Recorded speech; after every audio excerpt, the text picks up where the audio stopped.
my name is Lee McGee, otherwise known as the Organizing Genius. I run a professional organizing company, and the journey that I took to get here was that I needed to make extra money. So this started out as a side hustle that I did in the evenings and weekends from my corporate job, and the demand for our services grew and grew over time, so I decided to exit corporate America to focus on the Organizing Genius full-time.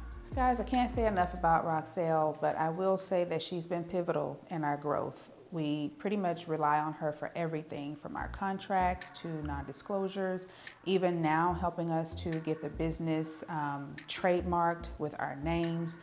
And the Excel University has been great, so she's just been very helpful. Like, I just can't say enough. Anything you need regarding business, she's well versed in it.